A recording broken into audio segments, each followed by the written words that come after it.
Hopefully you guys can hear me. I decided to try using a microphone this time, so hopefully it's working. Really, there's no one here yet to tell me if it is or not, so I'll just keep an eye on the chat, and if anyone comes, we'll see. Otherwise, this live will be silent, I guess. All right, so today I thought it would be fun to paint like a English countryside scene, so a little bit fields, and I put this house in that. Anyway, since we're talking about Pride and Prejudice, because I also thought that would be fun to talk about Pride and Prejudice, the adaptations that, the two most popular, the 2005 and the 1995 version. And yeah, while we were talking about that, paint this scene. So this sketch, I just did it. It's actually from a photograph I took at the park by my house. And I live in Utah, which is not England. And I would say like the biggest difference that I've noticed between the two is how green it is, besides the mountains, I guess. But so the sketch that I took does have like more yellows, but as I paint, I'm gonna make it a little more green. And then obviously at the park by my house, there was not a English manor house or a state house or whatever you would want to call it in the scene. So I drew that in just from looking on Pinterest. So, and added a few details. So I'm mostly going to be painting from the photo, but the house and some of the plants around it are out of my head. And then the photo, I guess I can show it to you. I don't know. I have it sort of set up. Okay, let's try it. This is the photo. You see that? I'm watching the chat also. But it has that kind of epic sky and then just green field with trees. So I'm going to be using that mostly for reference. Okay, everything is fine. While I paint, and the epic sky is going to take some time, I think. So let's see what we can do. So I'm just going to lightly spray it. It's not soaking or anything. And maybe try something, do some splashes.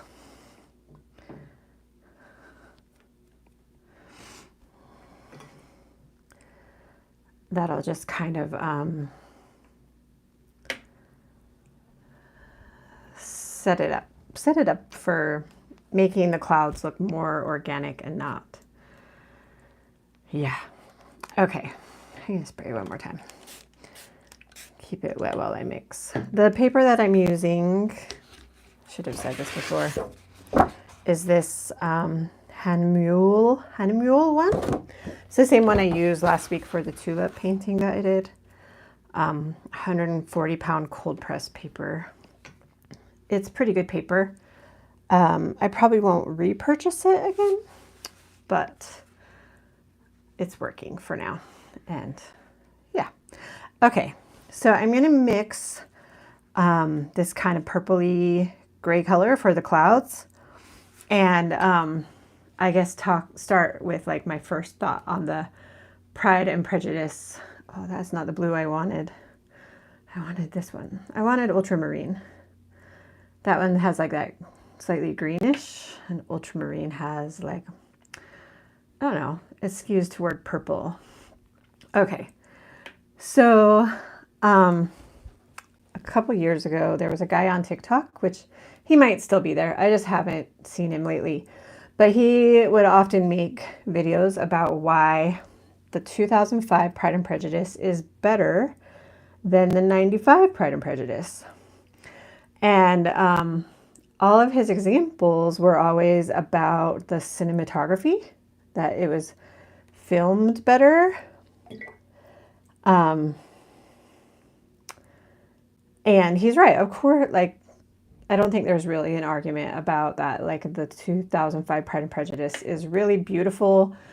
It has a lot of dynamic scenes. The scenes are like, what would you call it? Like, they're just faster paced, I guess. And there's more going on. Like, it's an interesting way to tell a story.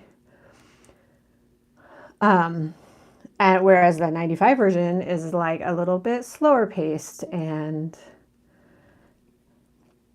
the film shots are more static, stuff like that. And I'm not a cinematographer by any means, so like, I only know the basics, and definitely can't argue with his assessment of that. Okay, so I have this purplish color, but it's too purple. So I'm going to mix some yellow in. It'll gray it up a bit. Anyway, but every time I saw one of his videos, I was also annoyed because I'm like, the cinematography isn't the only thing that makes a movie good. There's a lot of really bad movies out there with great cinematography. So anyway, my biggest beef, I think, with the 2005 Pride and Prejudice is just that it feels sort of rushed. And part of that is obviously because it's a movie, not a miniseries. And like, maybe they did the best they could in the time, but I do remember like seeing it in the theater and feeling like there was a lot of things I liked about it, but feeling mostly sort of disappointment. Like, I was expecting to come out feeling the way I felt when I watched the miniseries, and I didn't. And I think anyone that, like, I don't know, I feel like the people that vote for 2005 maybe like watched the miniseries second and then just didn't love the slow pacing. But the slow pacing is, I think, what I love about it the most. So anyway, okay. Those are my opening thoughts about the Pride and Prejudice. And I see that a couple of you have joined me. Hopefully you can hear me. If you can, just say yes in the chat. I put a microphone on this time. And, oh, now you're gone. So I guess you won't say yes in the chat, but if you're still there and you can hear me, say so. If not, like, I can take the microphone off. Okay.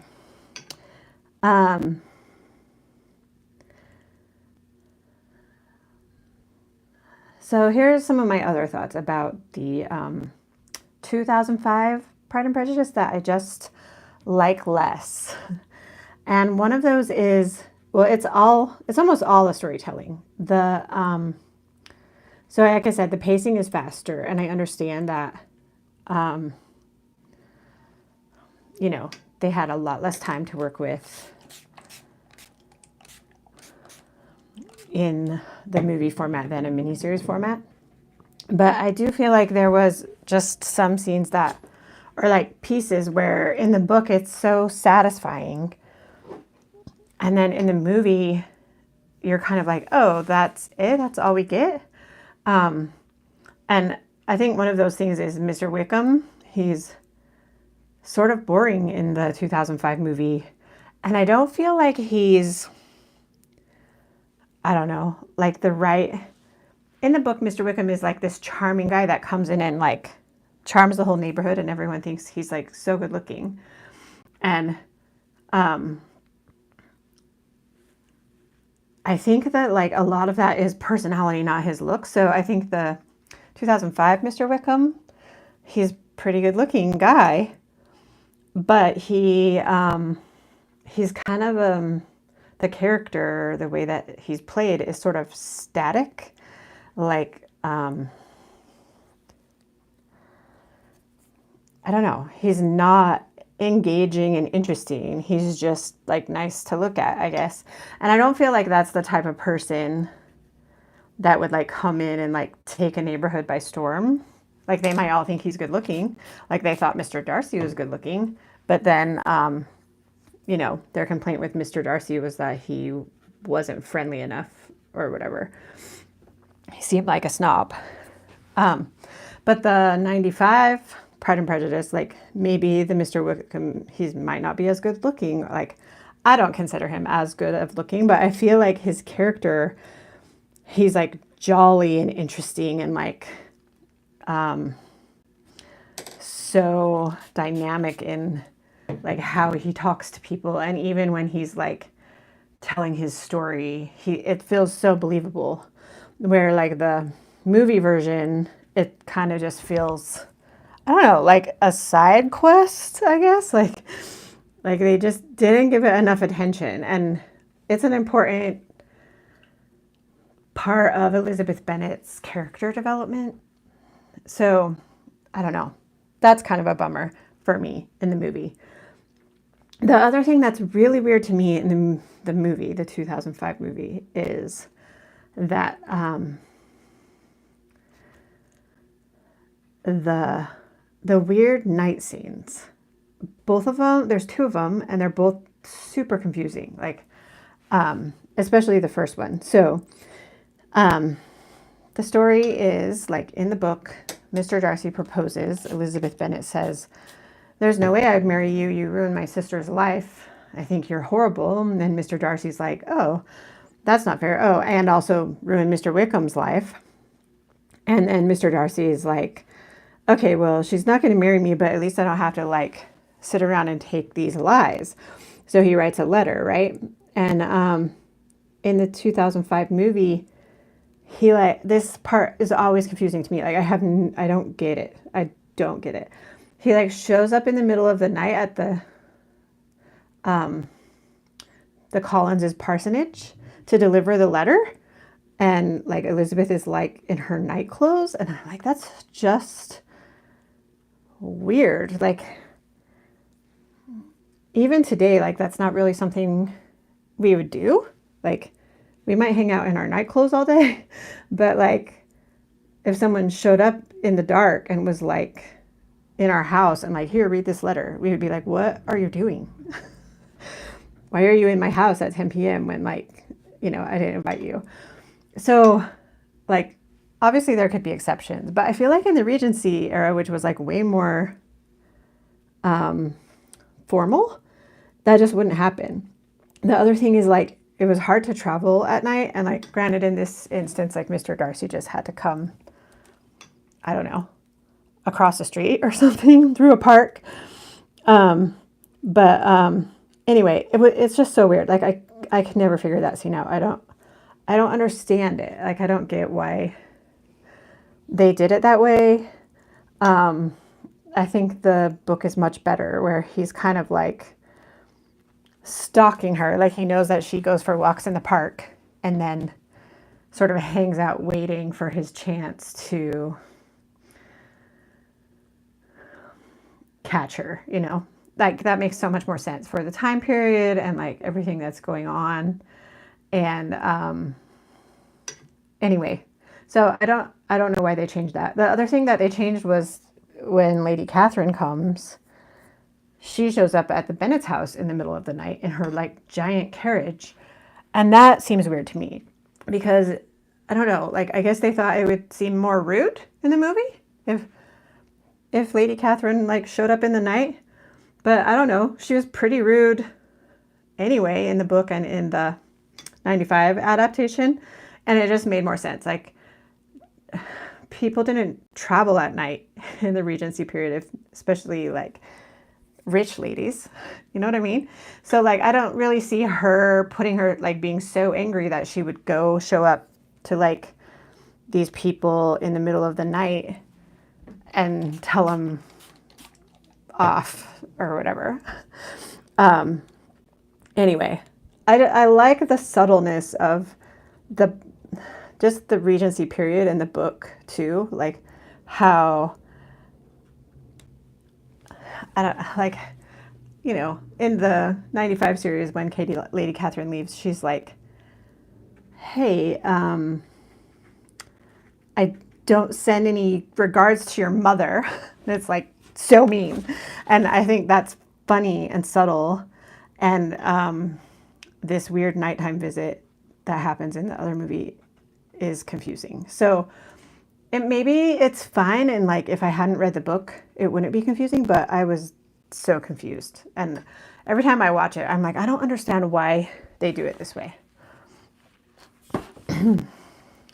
So anyway, those are a lot of my gripes with it. I mean, the main thing was the pacing, but then there's those just weird scenes. One thing I do love about the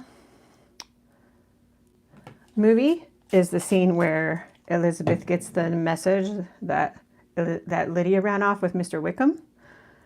And she's crying, and I don't know, Mr. Darcy looks really worried. I think that scene is fun. They did a good job with that. And anyway,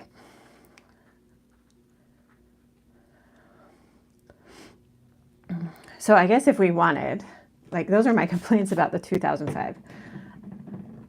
I do have a few gripes with the other one, but mostly I just like it. Like, it is a little slow paced. It's definitely like filmed differently, but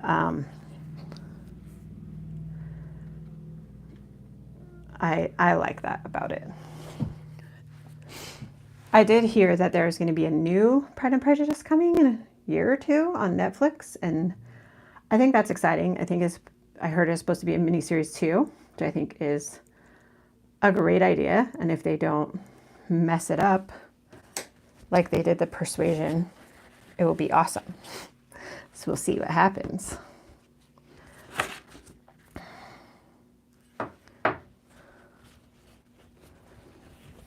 Okay, I'm liking this sky, except for this like bit right here that sort of just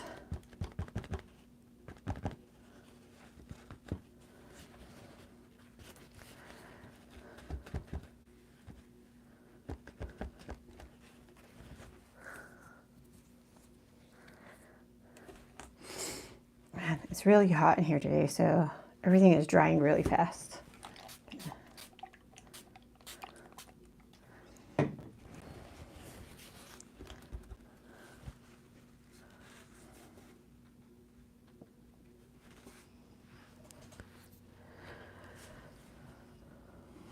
Okay, so I guess if we want to do a few, honestly, one of my gripes with the 95 Pride and Prejudice is the swimming scene.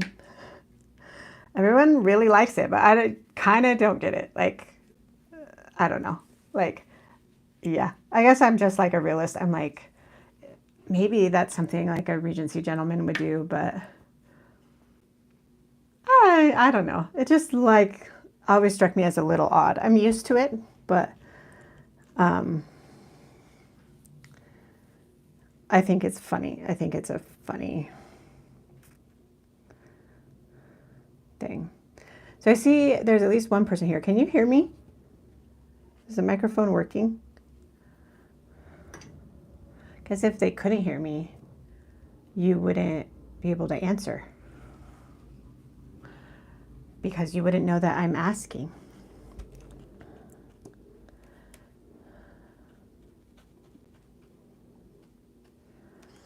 Okay, so with these trees, I just gotta lay in some color, a little bit of green, a little bit cooler and greener than what I'm looking at in the photo because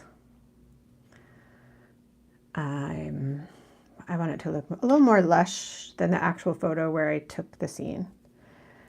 And I'm just letting it run into the sky more or less. And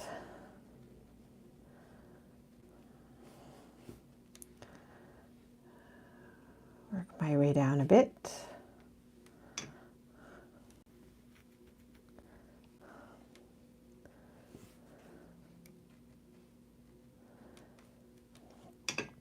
And while it's still kind of wet right there, I'm just going to grab a slightly smaller brush.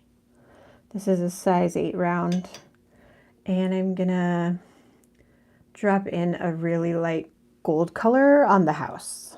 So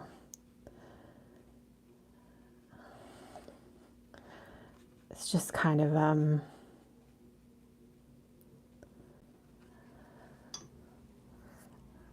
an initial like slight thing. And then I'm going to add a little yellow to my green that I mixed. Ooh, that was more than I wanted.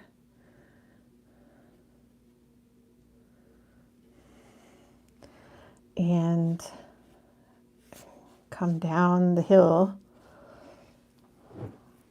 just making it a little warmer as we come forward.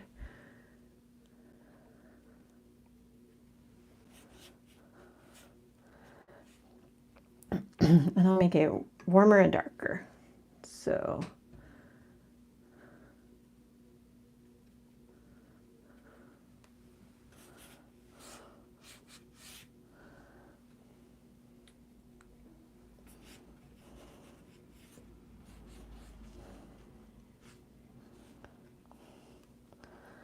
just like that, so fast compared to what we did up top.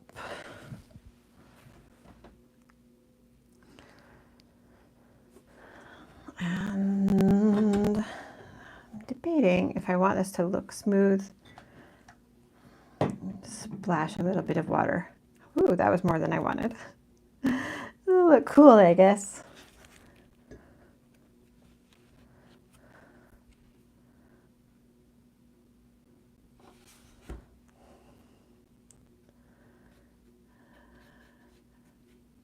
Yeah, I wanted it like this.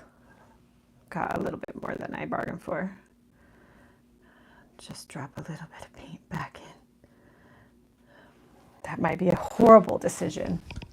It's already blooming. Okay, we'll let that be for a second.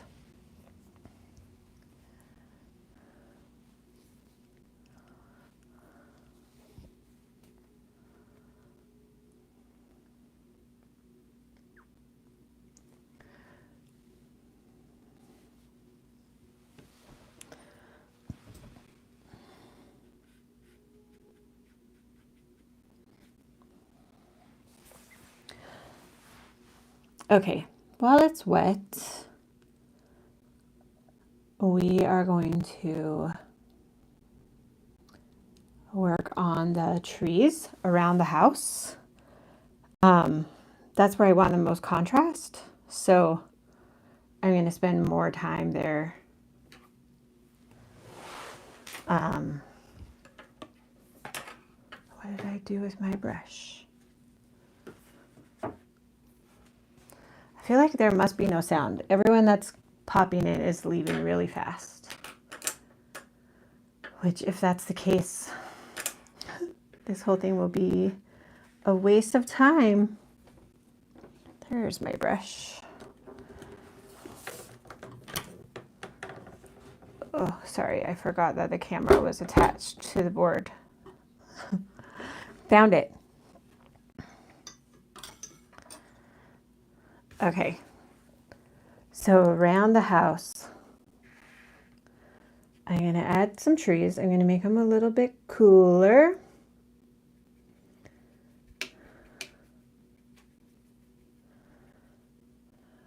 And darker, so the paint is thicker. There's more paint in it.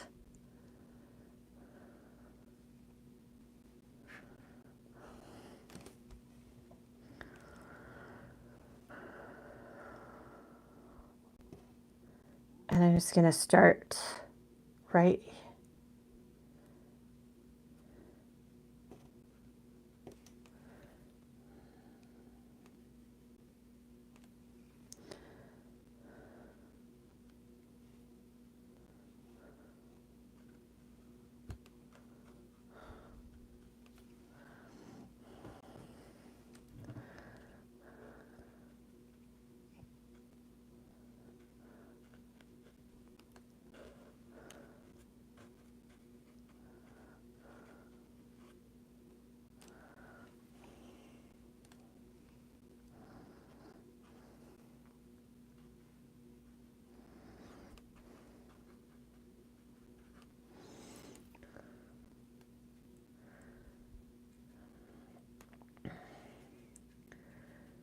This is a different tree right here, so I'm just going to make it a little warmer, more obviously.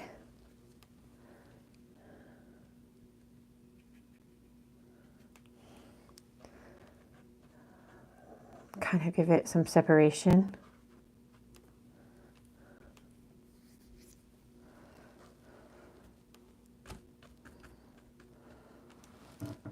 Don't know that. It's good.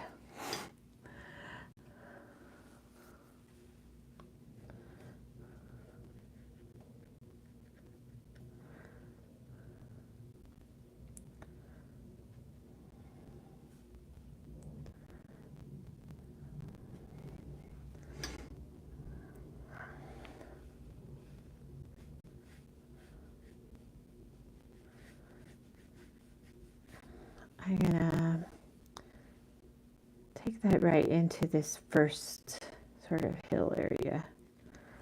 And in front of the house,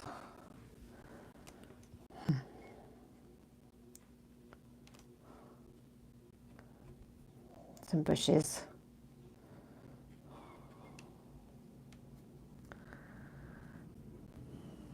And the same thing over here.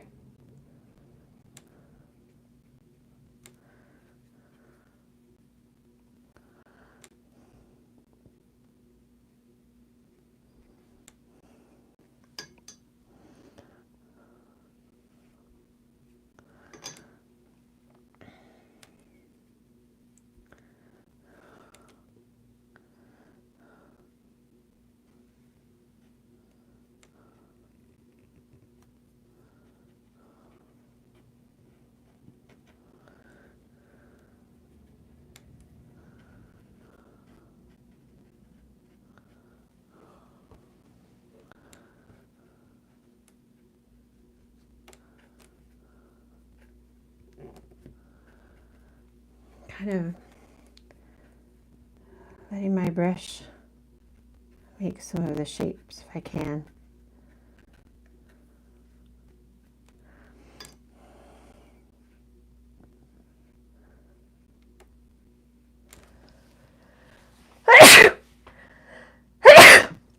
Excuse me. I'm guessing you guys can't hear me. I guess if that's the case, we'll redo this video again another time.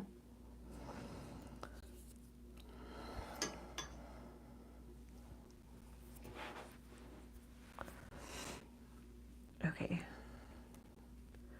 Slightly warmer. I'm gonna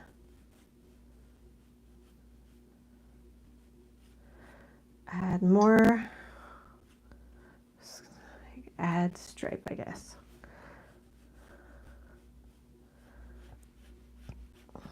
But it's still wet, so it can blend together. This is drier over here.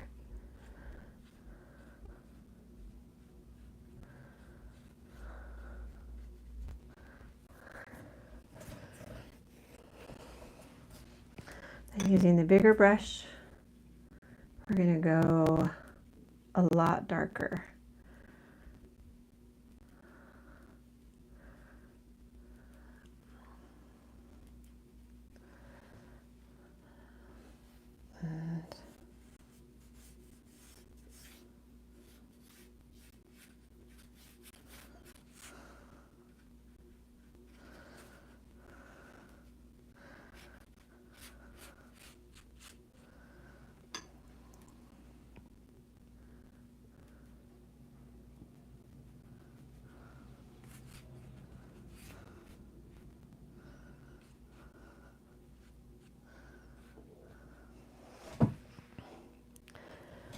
of gives it a sense of place, I think.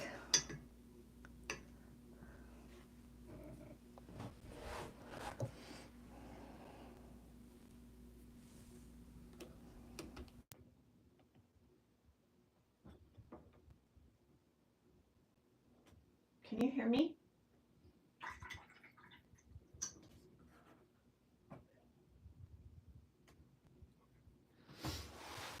Okay, let's add a little detail to the house. This is gonna have to be out of my head because I don't have an image pulled up. But the light in the photo is shining down this way. So I'm just gonna, using a cool bluish color for the shadow, I'm just gonna drop in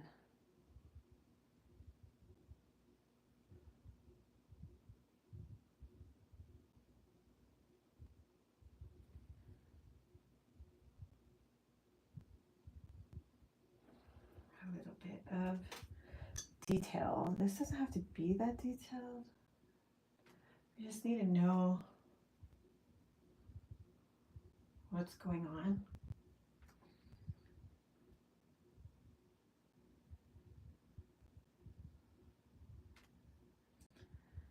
Say that casts a shadow like that. A little bit sideways.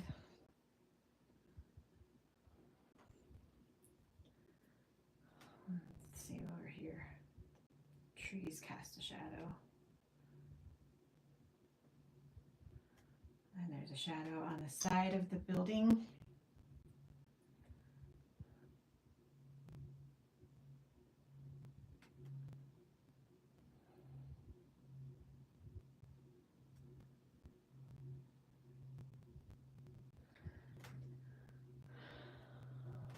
And I'll just make the roof darker. We'll say it's made out of different material.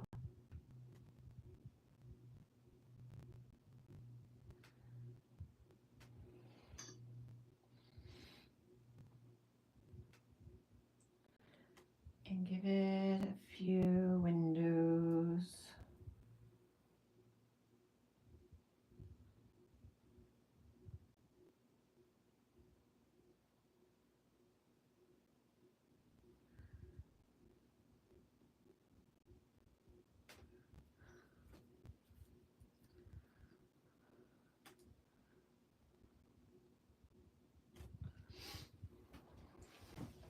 Yeah, it's enough like a house.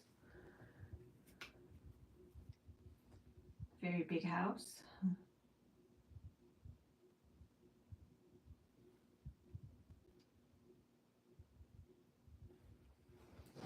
We can add some more darks there later if we want. Okay.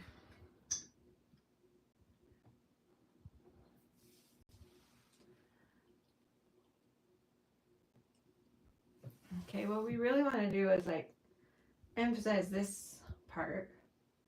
I think I like the builds. Like they don't really need more. Maybe just like a few splashes or something to. This might be a bad idea.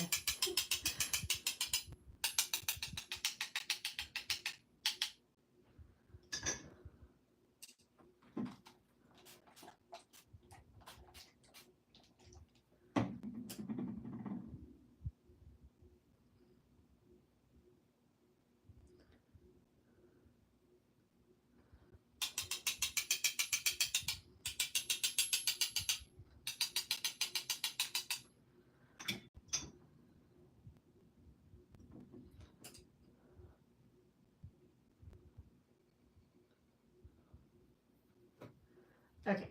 Is that better? I have no idea. Maybe. Might be more interesting. Okay. So basically we're just indicating everything, but I do like how in the photo the tree line has like a sort of a dark band along. So I'm gonna mix up a dark green.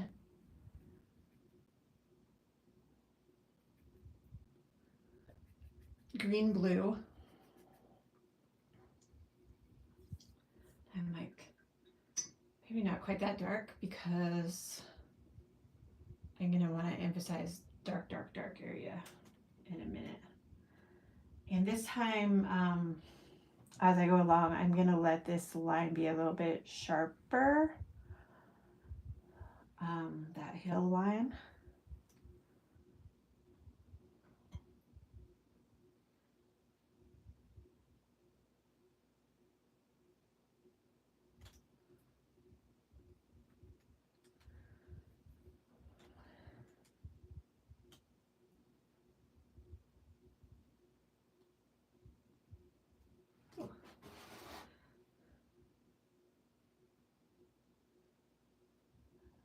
Have some bushes right there, so that'll break it up.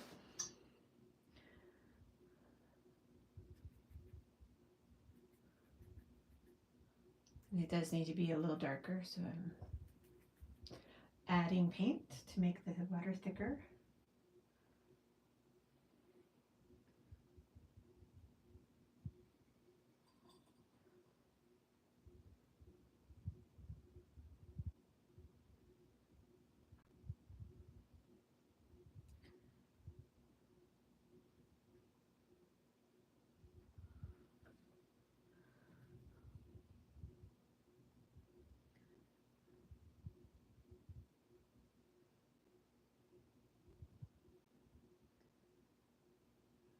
Around those guys.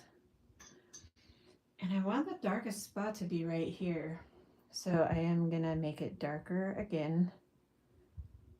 It's really thick.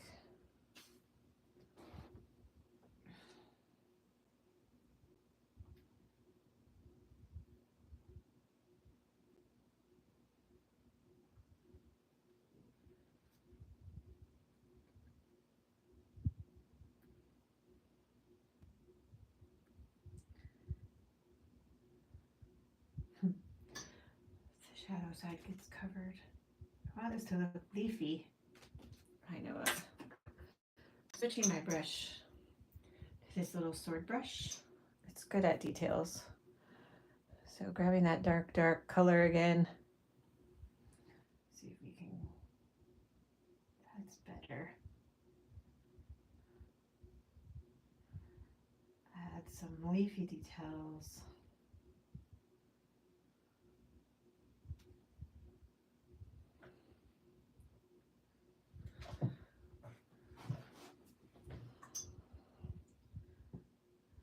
Kind of blending that up.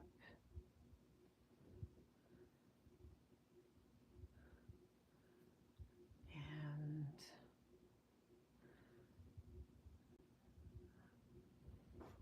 just add some of that shadow over here, but not much.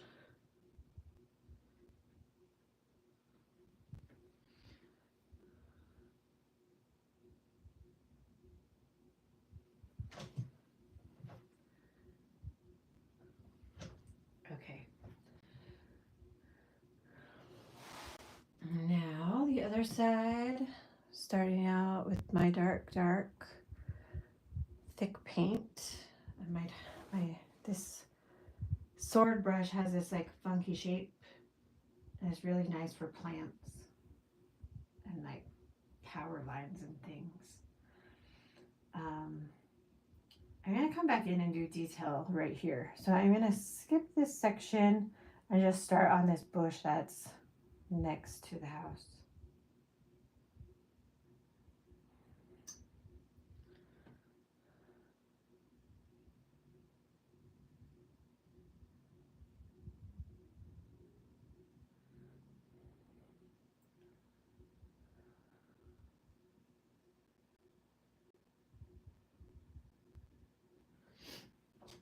It's the darkest, and now I'm gonna be kind of lighter as I go across. And I just figured out that it's working for me to sort of like add the shadow side in of our trees. And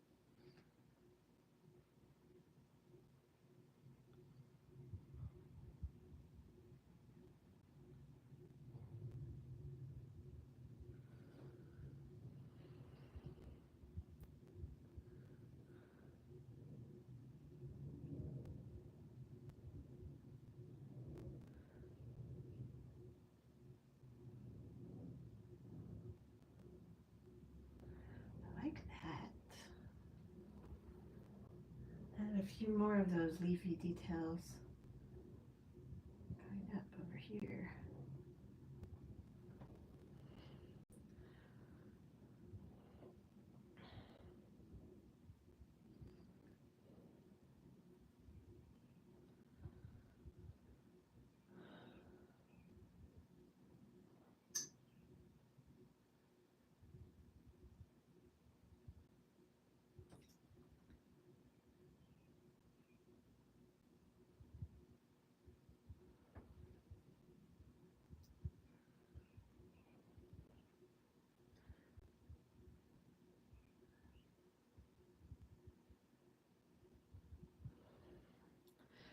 Letting it get a little lighter.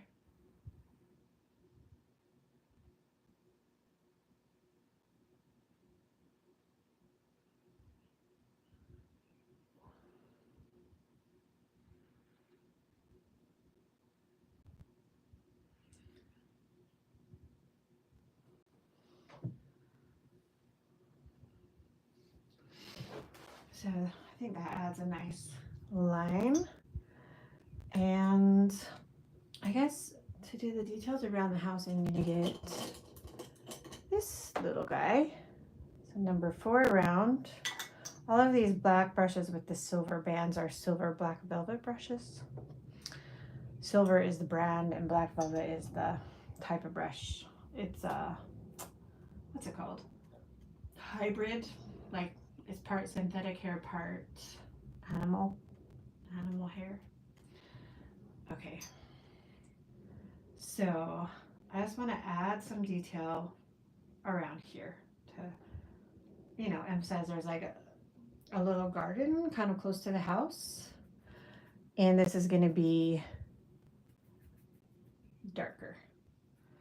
I hope that's a good plan. This is all out of my head now, so it doesn't exist in the photo.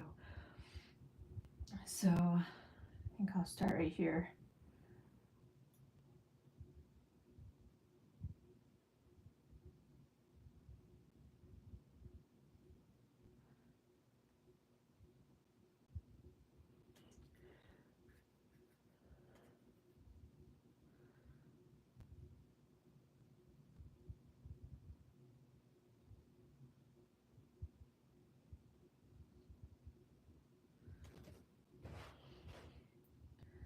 Trees kind of have that way of like,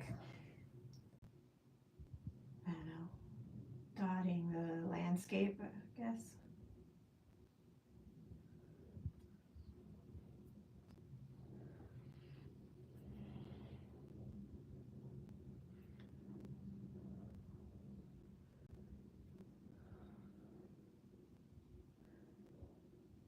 Adding a little bit of shadow.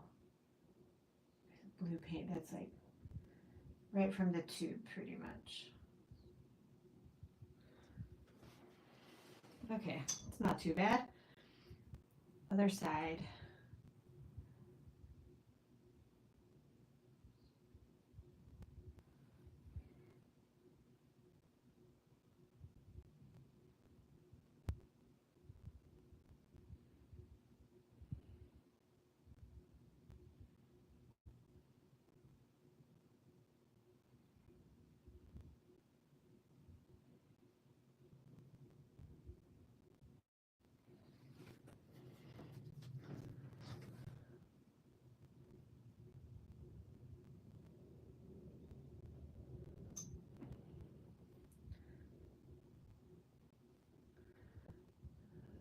To my super dark, basically blue from ultramarine blue right from the tube, very thick.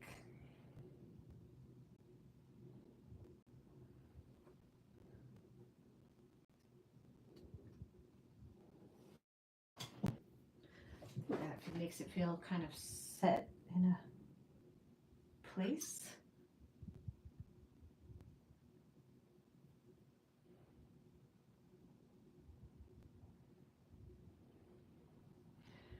Also using my super dark paint, a little bit wetter.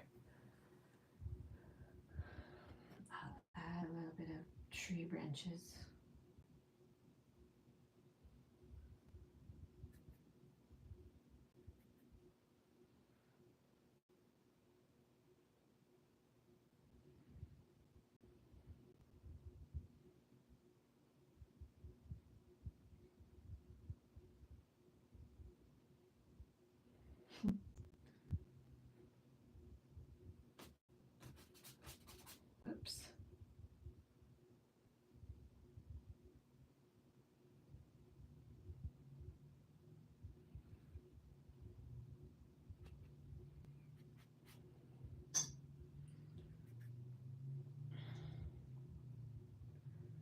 Just a little dry brushing. Maybe that's a bad idea, I don't know. I'm gonna do it over here.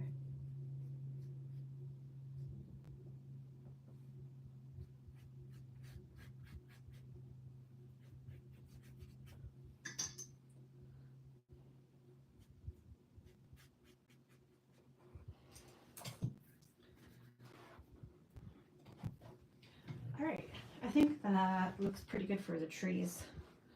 Let's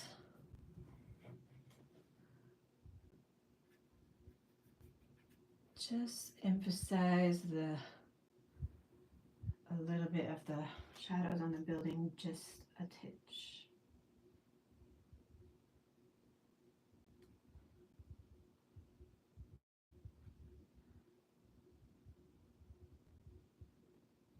And bring out these columns.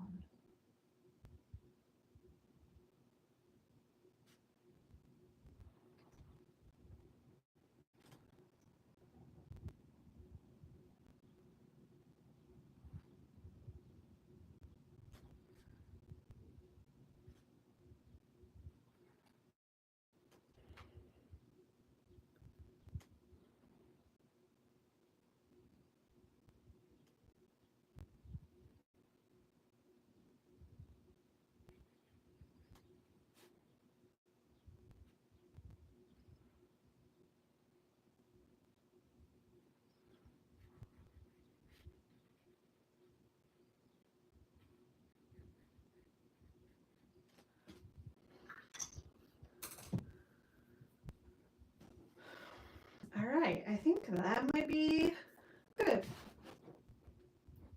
Feels kind of British. I've never been there. I've only seen it on TV. So I could be wrong. But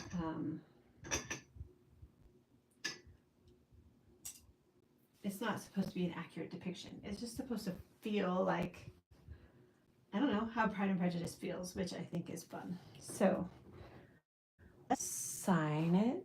I'm going to sign it with the pencil.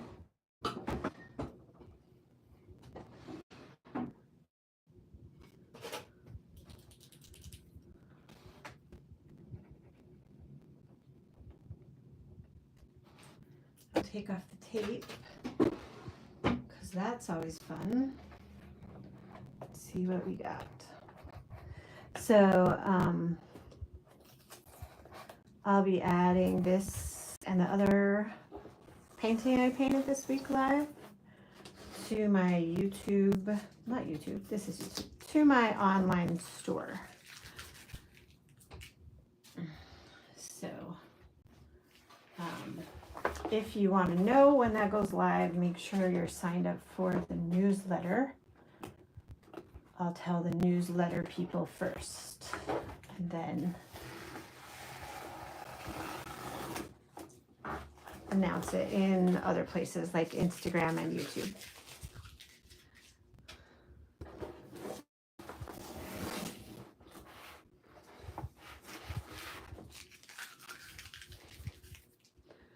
I'm like, oh, my signature doesn't really show up, does it? Guess I could sign it with paint.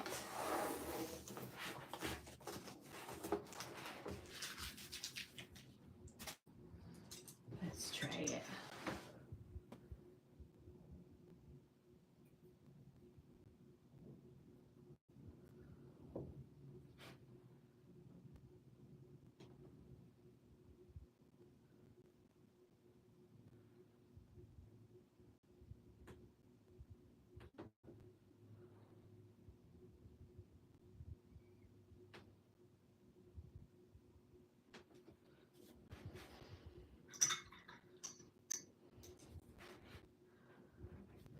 All right, that's that. I didn't see any questions come through. Could have been because you couldn't hear me for half the time, but yeah, there we go. Hope you guys enjoyed that, and see you later.